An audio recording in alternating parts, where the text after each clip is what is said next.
They called it Boston's swankiest night spot. A slice of tropical paradise in the heart of New England, where palm trees swayed under artificial stars and the well-dressed danced until dawn. The Cocoanut Grove was more than a nightclub.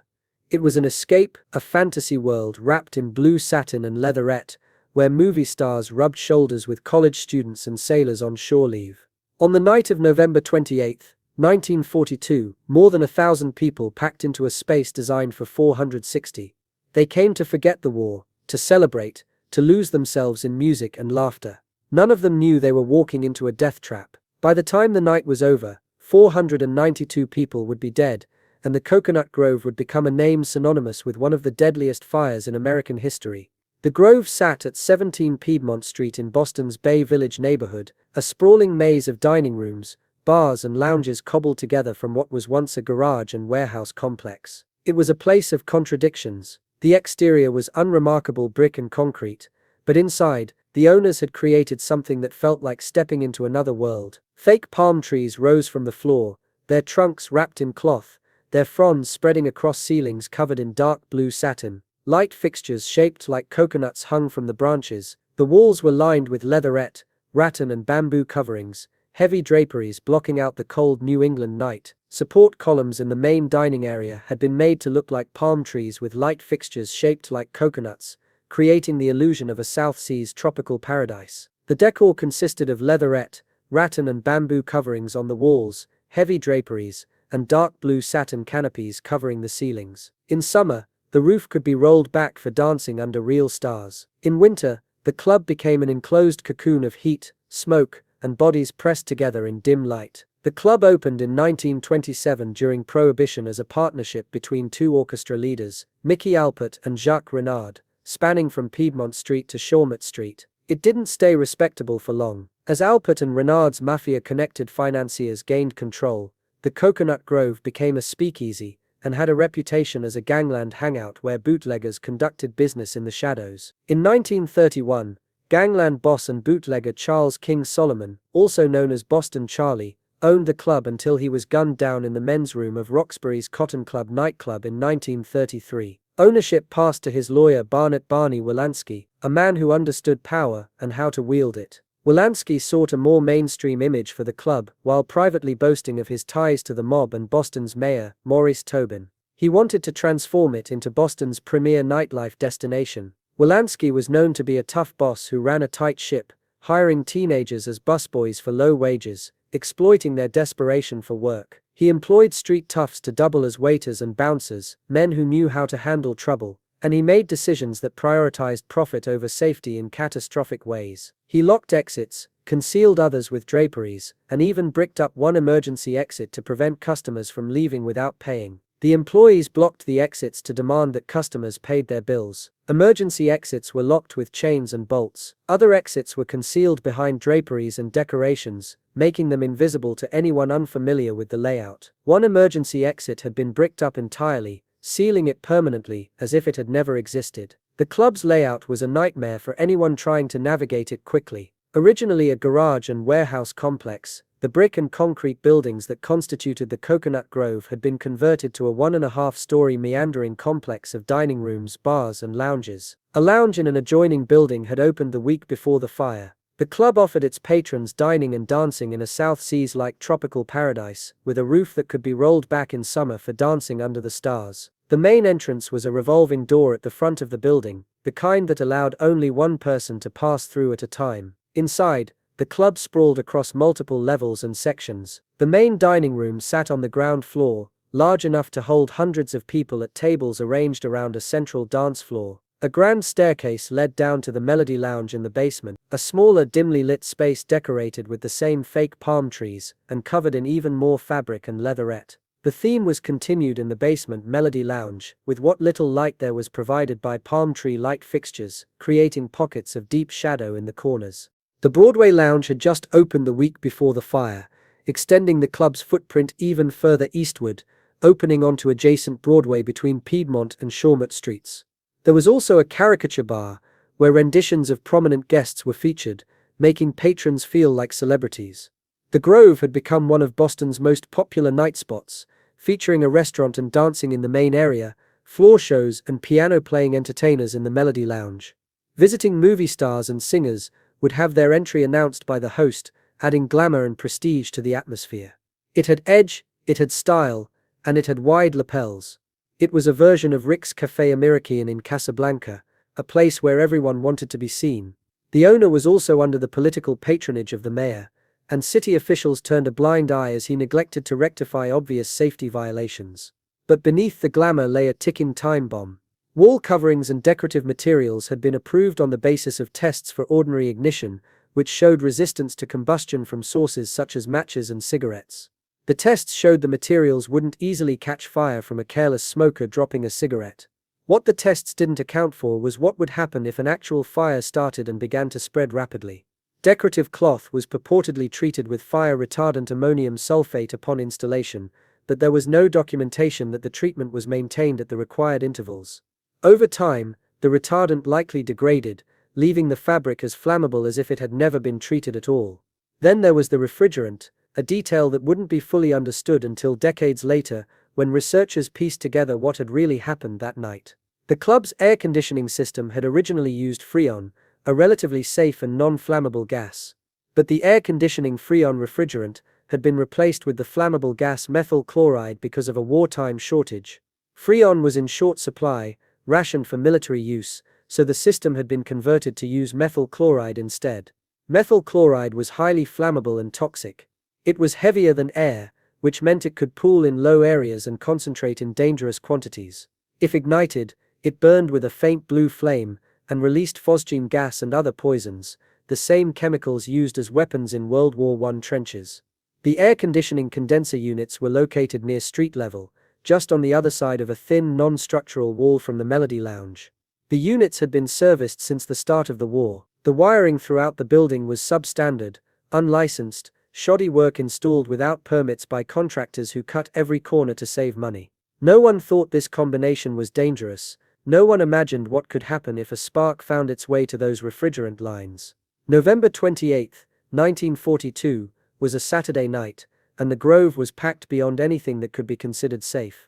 On the day of the fire, College of the Holy Cross football team beat Boston College, causing the Boston College celebration party scheduled for the Cocoanut Grove that evening to be cancelled.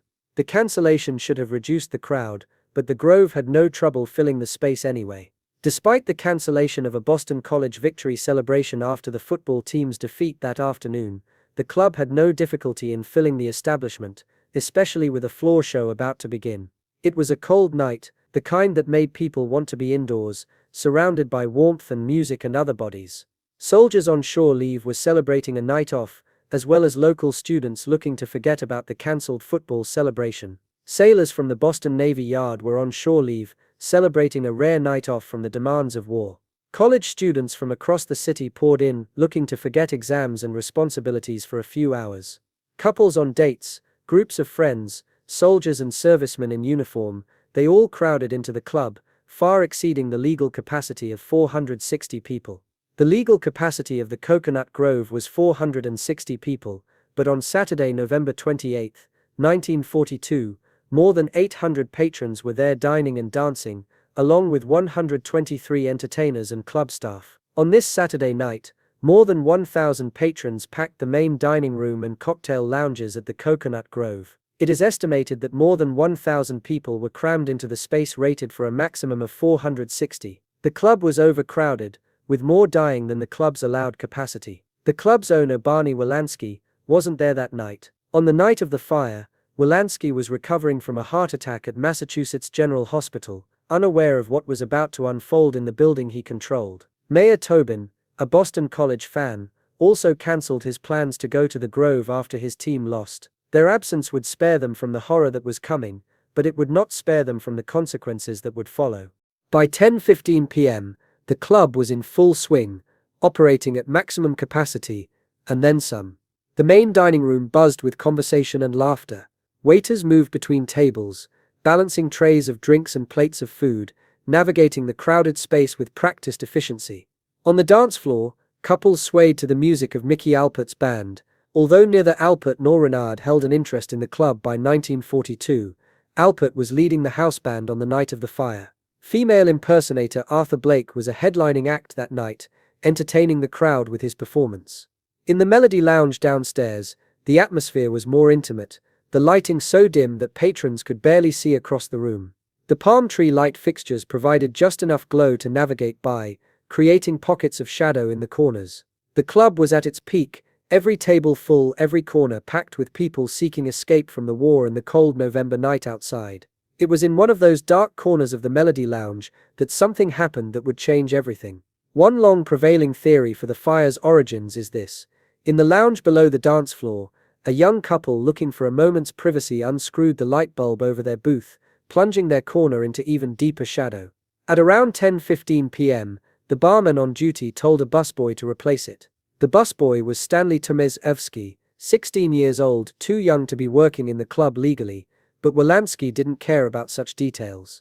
Stanley Tomaszewski, the busboy who had allegedly started the fire, was underage and should not have been working there. Tomaszewski was cheap labor, and that was all that mattered to an owner focused on profit margins. The boy stood on a chair and lit a match to find the socket. In the near-total darkness of that corner, he couldn't see the socket without some source of light. He pulled out a match and struck it, holding the small flame up to find where the bulb needed to go. As he leaned forward, he located the socket, screwed in the new bulb and extinguished the match. As far as he knew, he had completed the task without incident. He climbed down from the chair and went back to his other duties. He had no idea that in those few seconds, something had gone terribly, irrevocably wrong. What happened next would be debated for decades, becoming one of the great mysteries of the disaster. One long prevailing theory is this: as he leaned forward with the lit match, the flame caught the fronds of the artificial palm trees decorating the room, which then ignited the cloth-covered ceiling. The small flame from the match touched the dry, treated fabric of the palm fronds, and the fire began its deadly journey. But another theory traces the fire to the unlicensed, shoddy electrical wiring that ran throughout the building. During the 1990s, former Boston firefighter and researcher Charles Kenny discovered that a highly flammable gas refrigerant, methyl chloride, had been used as a substitute for Freon, which was in short wartime supply. Kenny reported that floor plans, but not the fire investigation report, showed air conditioning condenser units near street level on the other side of a non-structural wall from the Melody Lounge, and that these units had been serviced since the start of the war.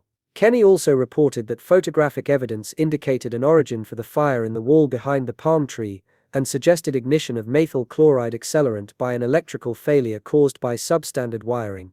Methyl chloride combustion is consistent with some aspects of the fire, including reported flame colors, smell, and inhalation symptoms, but requires additional explanation for ceiling-level fire, as the gas is 1.7 times as dense as air and would tend to sink rather than rise.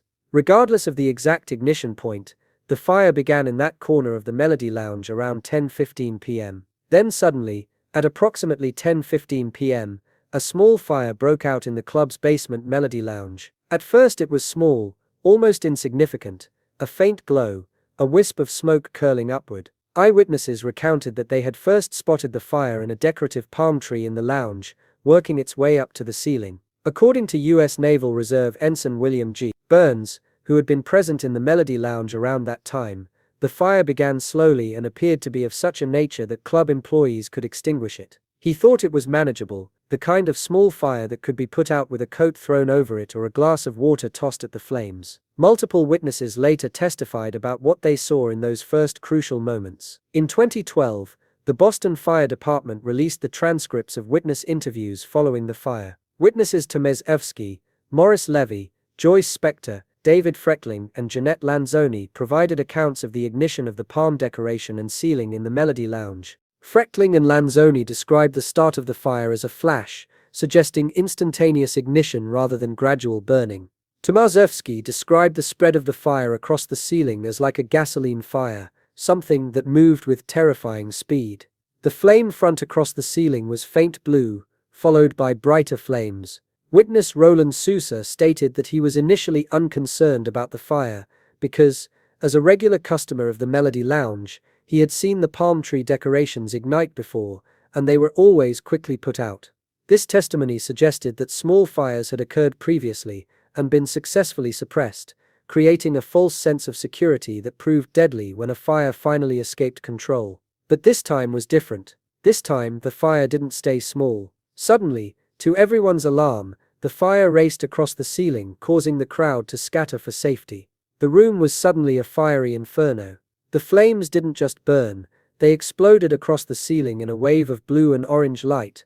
One moment, patrons were sitting in their booths, drinks in hand, enjoying the music and the atmosphere. The next moment, the ceiling was on fire, and the fire was spreading so fast it seemed to have a will of its own. Witness statements referred to a flashover, and 50 years later this was confirmed by a former Boston firefighter, whose research revealed the presence at Cocoanut Grove of methyl chloride, a highly flammable gas propellant used in refrigeration in place of freon, which in wartime was in short supply. The ceiling of the Melody Lounge was covered in layers of decorative material, all of it treated with fire retardant, that had long since degraded into uselessness. The fire spread across the surface with horrifying speed, not crawling but racing, moving faster than anyone watching could process or react to. But what made the fire truly catastrophic was what was happening above the visible ceiling that patrons could see. The Melody Lounge had a false ceiling above the decorative one, creating an enclosed airspace between the two layers. In this hidden space,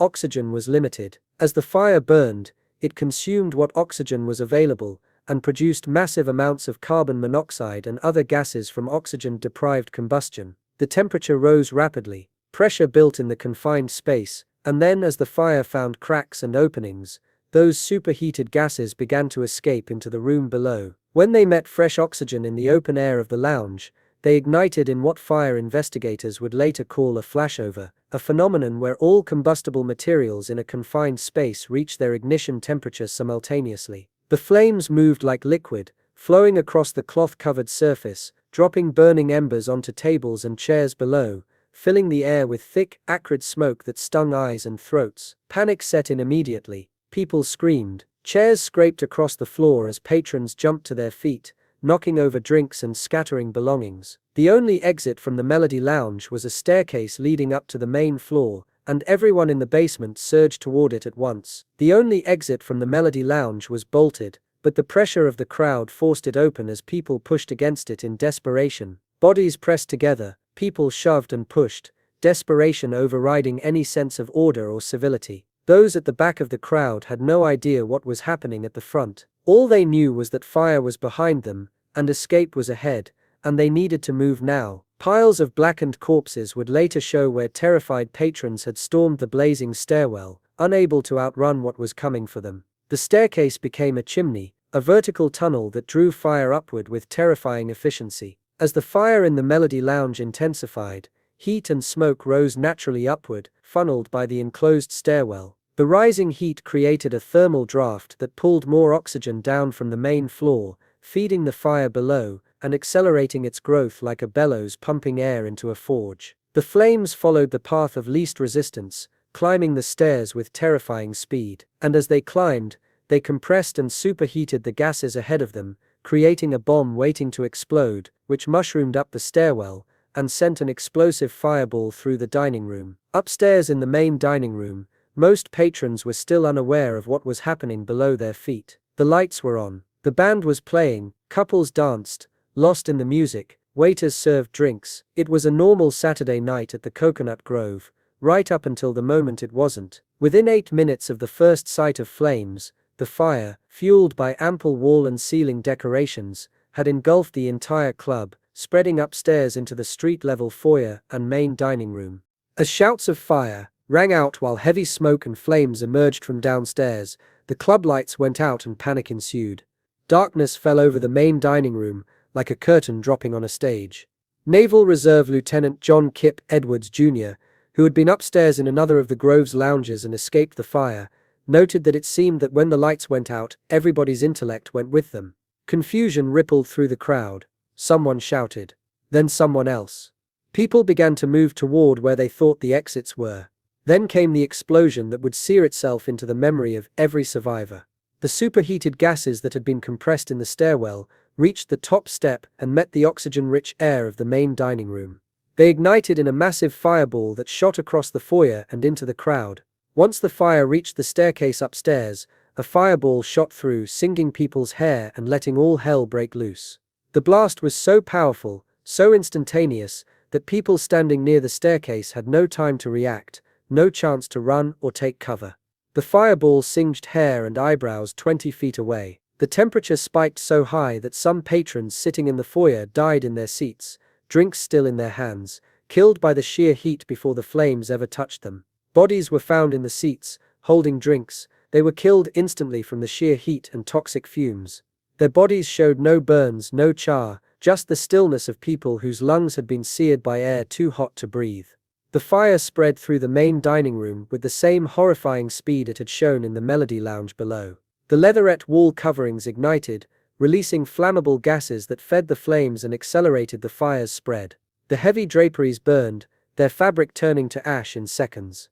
The cloth-covered ceilings caught fire and rained burning debris onto the tables below, starting new fires wherever the embers landed. The fake palm tree columns, with their cloth-wrapped trunks, became torches that lit the room with deadly illumination. Within minutes, the entire club was engulfed in flames and thick, choking smoke. Unable to see and increasingly unable to breathe due to the billowing black smoke, patrons stumbled over dining room furniture, frantically searching for a way out of the danger. The smoke wasn't ordinary smoke from burning wood or paper. It was thick, black, and filled with poison that attacked the lungs and bloodstream. The burning leatherette released hydrogen cyanide, a deadly poison that interfered with the body's ability to use oxygen at the cellular level. The decorative materials gave off other toxic fumes. If the methyl chloride refrigerant had ignited, it would have added phosgene gas and other poisons to the mix, the same chemicals used as weapons in World War I. Carbon monoxide from incomplete combustion saturated the air, binding to hemoglobin in the blood and preventing it from carrying oxygen. Many victims did not die in the flames, but instead succumbed to smoke inhalation, with much of the substandard construction material in the building emitting toxic fumes that killed faster than the fire itself. People couldn't see where they were going. They couldn't breathe without inhaling poison. They stumbled over furniture, over each other, trying desperately to find a way out. Most of the victims simply were unable to get out of the building and were overcome by smoke, noxious fumes, and flames. Amidst the chaos and confusion, many were trampled and crushed, especially at the club's main exit. Bodies piled on top of bodies as people fell and others climbed over them, unable to stop, unable to help, driven forward by the fire at their backs and the desperate, primal need to escape. The main exit was a revolving door at the front of the building, only allowing one person to exit at a time. That revolving door jammed after being overwhelmed by the rush of patrons seeking to escape. Under normal circumstances, it was a perfectly functional door that could handle steady traffic, but this was not a normal circumstance. Hundreds of panicked people surged toward it all at once, pushing, shoving, clawing their way forward in the darkness, driven by terror and the instinct to survive. The revolving door could only accommodate one person at a time, and it required a certain rhythm and patience to use properly. Push too hard and it jammed. Push from multiple angles and it locked in place. That's exactly what happened. Bodies piled against the glass 6 deep, 10 deep, a wall of human flesh pressed so tightly together that those in the middle couldn't move their arms or legs. They couldn't pull back, they couldn't turn around. They could only push forward against a door that would never open, dying from smoke inhalation and crushing pressure while freedom lay just inches away on the other side of the glass. Upstairs, the revolving door was jammed with people clawing for the freedom of the other side of the glass. Near the main dining room, there was another exit, a set of double doors that should have provided an escape route for those who couldn't reach the revolving door.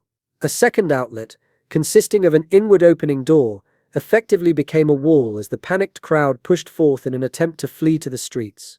In a calm, orderly evacuation, someone would have pulled them open, and people would have filed through in an organized manner.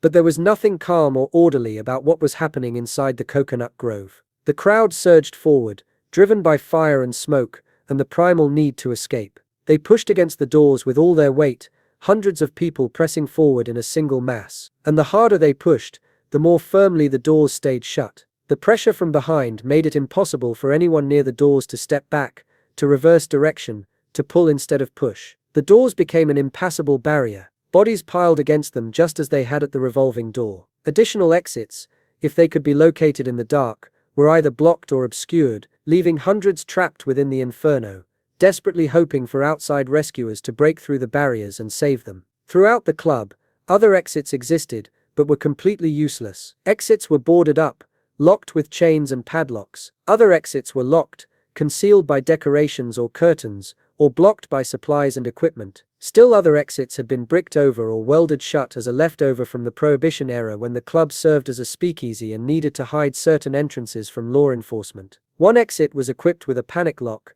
designed to release its door open in the event of an emergency when people pushed against it. However, the lock had been overridden by a bolt securing the door shut, rendering the exit completely useless. During the post-fire inspection of the club, another exit was discovered to have been removed entirely and replaced by brick wall. None of the club's exits were marked, and those exits that were known to the public, such as the main revolving door, became blocked in the mad rush to evacuate. There were no lighted exit indicators, no arrows pointing the way, nothing to guide people in the smoke-filled darkness towards safety. While service doors allowed many employees and a small number of patrons to escape, most customers had no knowledge of these passageways and would not have known to use them even if they'd stumbled across them in the chaos. In the darkness and panic, they couldn't see the narrow hallways or the unmarked doors that might have led to safety. They followed the crowd toward the main exits they remembered from when they entered, toward the revolving door, and the inward opening doors toward death. A double door opposite the public entryway to the main dining room was unlocked by waitstaff who knew it was there, and became the only functional outside exit from public areas. The few people who knew about the service exits,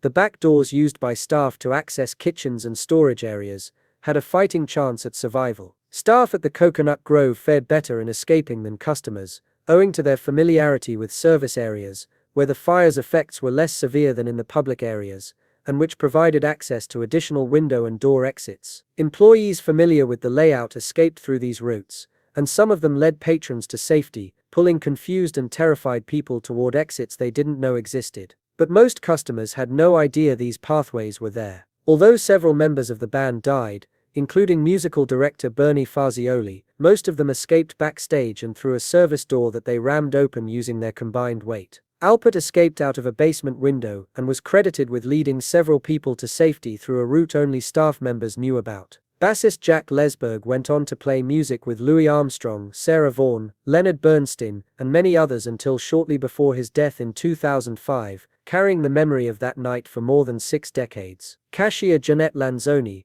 entertainer Goody Goodell, 3 bartenders, and other employees and patrons in the Melody Lounge escaped into the kitchen when they realized the main exit was blocked. Bartender Daniel Weiss survived by dousing a cloth napkin with a pitcher of water and breathing through it, as he made his escape from the Melody Lounge, filtering the smoke through the wet fabric. Those in the kitchen had escape routes through a window above a service bar, an upper stairway to another window and a service door that was eventually rammed open from the inside. 5 people survived by taking refuge in a walk-in refrigerator, the insulated walls protecting them from the heat and smoke that filled the rest of the building. A few more hid in an icebox, huddling together in the cold darkness while the fire raged outside. Rescuers reached the kitchen after about 10 minutes, breaking through to find these survivors alive but traumatized. Those unable to escape during the fire's first moments faced little chance of survival, given how rapidly the fire spread and consumed the building. The fire consumed the entire club in less than 15 minutes from the first spark to complete devastation. What had taken years to build, to decorate, to fill with furniture and atmosphere, was destroyed in a quarter of an hour. In the end, the conflagration would claim the lives of 492 persons, a count exceeding the building's approved occupancy level. For many years the death toll was reckoned at 492, but a historical committee determined that 2 victims were inadvertently counted twice during the chaos of identifying remains. Of the dead, 237 were male and 227 female. Causes of death were mainly due to asphyxiation and extreme burns sustained from the fire. To this day, the Cocoanut Grove is remembered as the location of the deadliest nightclub fire and second deadliest single-building fire in American history, only surpassed by a 1903 fire at Chicago's Iroquois Theater that took 602 lives. The Grove fire occurred only 2 years after the Rhythm Club fire, which had killed 209. Among the dead was a honeymoon couple who had come to celebrate their new life together, all 4 servicemen, sons of a Wilmington family celebrating their leave together. Well-known film actor Buck Jones, the Hollywood cowboy movie star, was at the club that night. His wife later explained that he had initially escaped and then gone back into the burning building to find his agent, producer Scott R. Dunlap of Monogram Pictures. However, Jones was discovered slumped under his table, severely burned, so some doubted accounts of his escape and heroic return. Although rushed to hospital, Jones died of his injuries 2 days later. Dunlap, who was hosting a party at the nightclub in honor of Jones, was seriously injured but survived. There was talk of sabotage because 64 military service members died in the Inferno. Outside on the cold November streets, the first alarm reached the Boston Fire Department moments after the blaze began.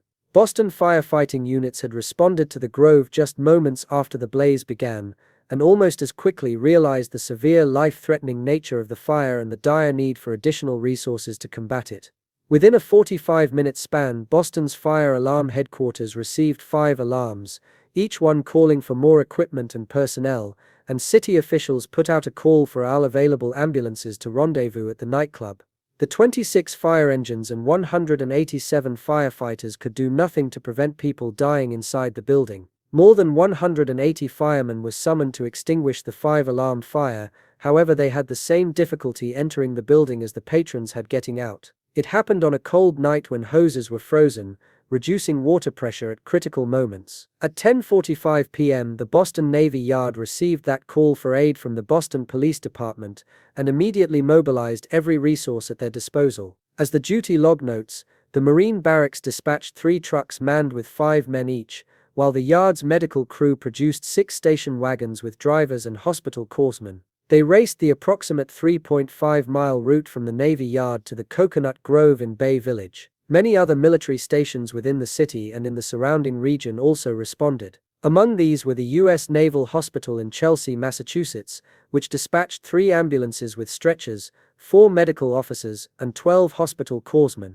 The U.S. Coast Guard's Shore Patrol dispatched 2 companies of men with stretchers and trucks, while the Naval Shore Patrol provided 60 men with stretchers and beach wagons. Individual servicemen, who had been in the neighborhood that evening and observed the situation, responded to provide assistance as well. Once on scene, these sailors, Marines and Coast Guardsmen coordinated with city emergency response personnel to provide crowd control in the immediate vicinity of the nightclub alongside Army military police units, to break down building exits that were jammed or locked, to rescue and care for those injured, and to recover the dead. They systematically formed stretcher lines to remove victims from the still burning building. When the fire was extinguished and first responders could finally get into the building, piles of victims were discovered at many of the exit doors. The Melody Lounge was a charred ruin. The staircase was packed with the dead, showing exactly where people had been when the fireball overtook them. The main dining room looked like a battlefield. Bodies were everywhere, some burned beyond recognition,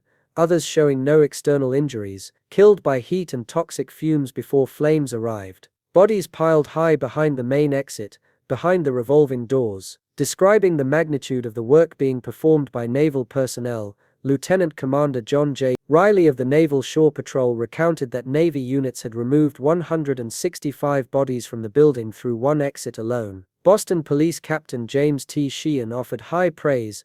"Nothing can take the place of discipline and training. The Navy boys were grand." Fire Commissioner William Arthur Riley took note of the incalculable value of assistance rendered by military and civilian defense units. Bodies were transported to hospitals and morgues across Boston. Massachusetts General Hospital, Boston City Hospital, and other facilities were overwhelmed. The 1st Naval District sought to account for all personnel. By early 1943, the district comprised approximately 17,000 enlisted men, 4,000 officers, and tens of thousands of civilian employees stationed from Newfoundland to Newport, Rhode Island. Navy medical staff established temporary posts at civilian hospitals to identify military personnel. Those who could be transferred to Chelsea Naval Hospital were moved to receive Navy medical resources while alleviating strain on civilian hospitals.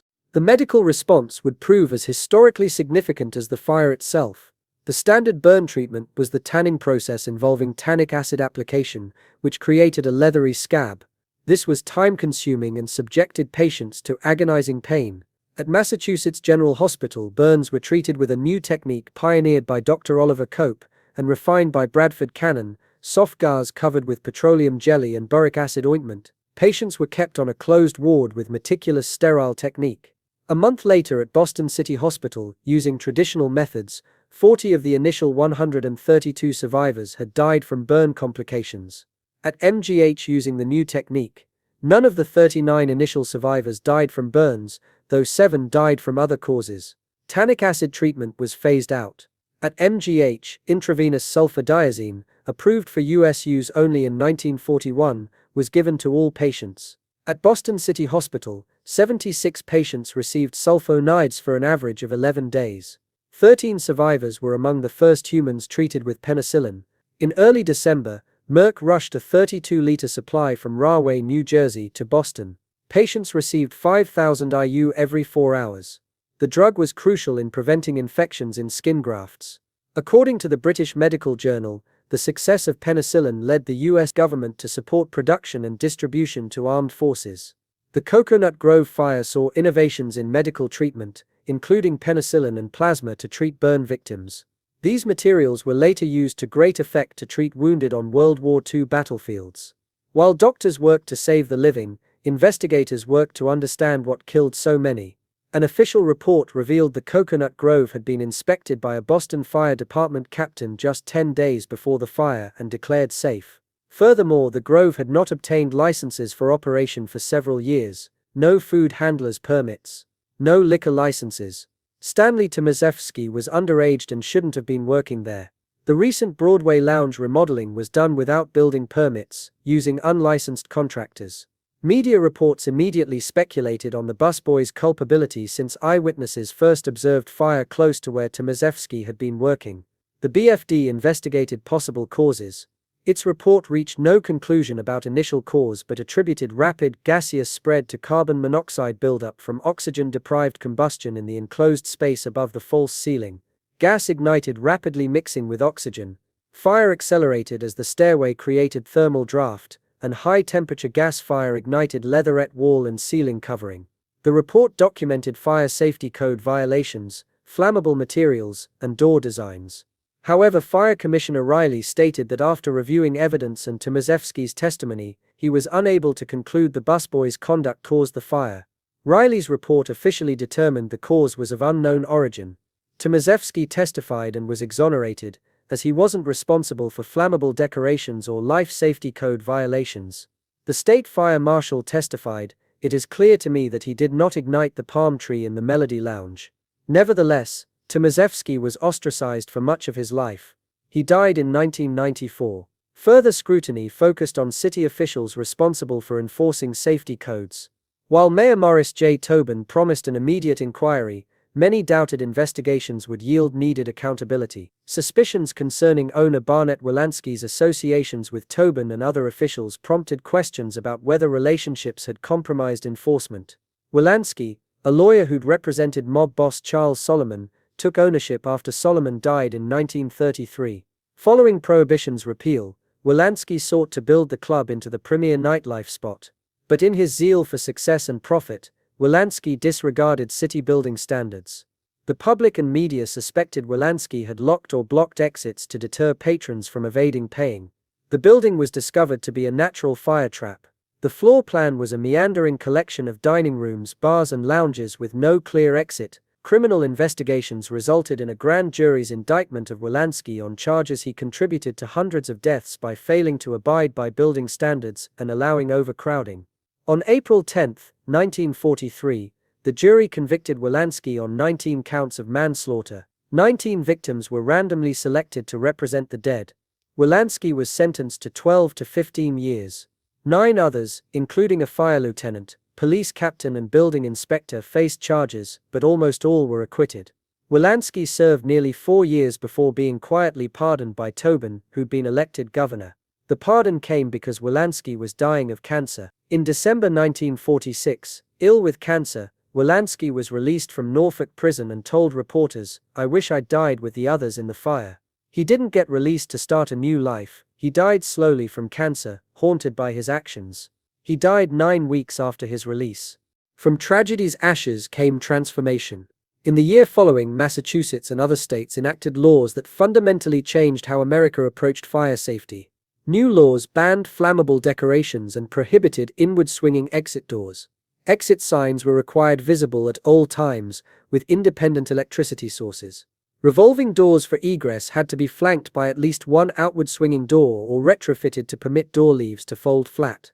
No emergency exits could be chained or bolted shut. The Boston Licensing Board prohibited any club from ever using the name again. The catastrophe resulted in formation of the National Fire Protection Association. Commissions were established to levy heavy fines or shut down establishments for infractions. These regulations became the basis for federal fire laws on nightclubs, theaters, banks, public buildings and restaurants nationwide. The NFPA proposed hundreds of standards. Multiple exits were now required. Exits could not be locked or obstructed. Inward opening exit doors were banned. Revolving exit doors were banned unless accompanied by outward opening doors. Emergency lighting was required. Fire sprinklers triggered by temperatures above 140 degrees were required. Smoke detectors were required. Building materials had to be fire-rated. Furniture and decorations had to be fire-resistant. Such standards had never been required prior to the Cocoanut Grove fire. Among survivors, one story stood out. Coast Guardsman Clifford Johnson went back inside no fewer than 4 times searching for his date, who unbeknownst to him had safely escaped. Johnson suffered third-degree burns over 55% of his body but survived, becoming the most severely burned person to survive his injuries to date. One of the survivors, Clifford Johnson, had sustained third-degree burns which covered 55% of his body. This made him the most severely burned person to survive his injuries at the time. After 21 months in hospital and several hundred operations, he married his nurse and returned to Missouri. In a horrible twist of irony, however, he was burned to death in a car accident 14 years later. Unfortunately, these changes have not prevented all similar catastrophes. On February 20, 2003, 100 patrons died and 200 were injured in the Station nightclub fire in West Warwick, Rhode Island. Tragically, the Station nightclub fire was caused by many of the same violations 60 years earlier. The Station nightclub was overcrowded, had limited exits, used combustible decorations, and allowed pyrotechnics indoors during a rock concert. Fire and safety laws are often made but not always followed.